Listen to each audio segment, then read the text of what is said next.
Hello and welcome to the third season of the Dean's List. I'm your host, your Dean of Students, and your very best friend, Mr. Walters.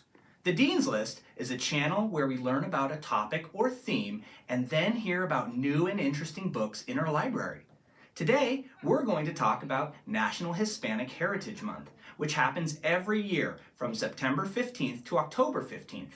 During this time, we celebrate the histories, cultures, and contributions of American citizens whose ancestors came from Spain, Mexico, the Caribbean, and Central and South America.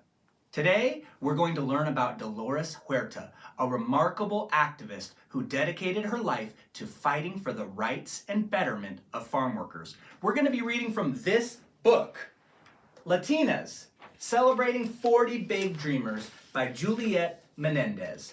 Let's read. As a little girl, Dolores lived in California between the orchards and vineyards where her mommy owned a hotel. Dolores watched her mommy scrimp and save to make ends meet. But whenever farm workers came and needed a place to sleep, her mommy let them stay for free. When people needed help, she'd always find a way. Just like her mommy, when soldiers' families were left without their poppies during World War II, Dolores got together with her Girl Scout troop to find a way to help. Fundraising on the streets, they helped their families buy clothes and food. Dolores grew up to become a school teacher, but when her students would come to class hungry and without shoes on their feet, she knew the work she needed to do should start with their parents, the farm workers.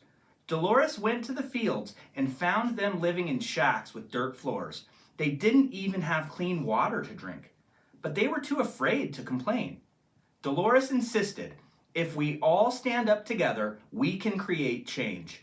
She teamed up with another organizer, Cesar Chavez, and founded the very first farm workers union in the United States. Together, Dolores and Cesar led protests and rallies. They talked to Congress. They even got a presidential candidate on their side. But when the growers didn't listen, Dolores decided to go to New York and organize a boycott. She called on her allies, and together they got 17 million people not to buy grapes. That sure got the growers' attention. The farm workers could finally negotiate decent working conditions and wages. Everyone said it couldn't be done, but Dolores kept saying, "Si se puede," and she was right. Even President Barack Obama used her famous slogan for his campaign, because there's nothing people can't do when they come together and take a stand. Si se puede. Yes, we can.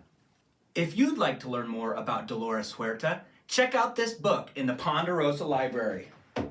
Side by Side by Monica Brown, illustrated by Joe Cepeda. In this bilingual book, you'll follow the young lives of Dolores Huerta and Cesar Chavez. You'll watch them team up and motivate workers to fight for their rights, and in the process, change history. Thanks today for joining me on the Dean's List. I'm so excited to start another year of learning and exploring with you. I've been your host, your Dean of Students, and your very best friend, Mr. Walters. And I'll see you next time on the Dean's List. Mr. Walters, you wanted to see us? He's not here. Where is he? Ooh, I have an idea where he might be.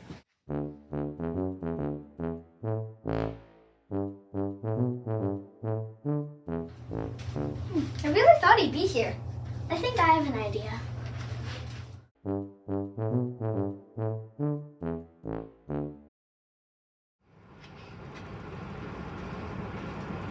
I really thought he'd be here. Oh, I guess we'll never be in the Dean's List.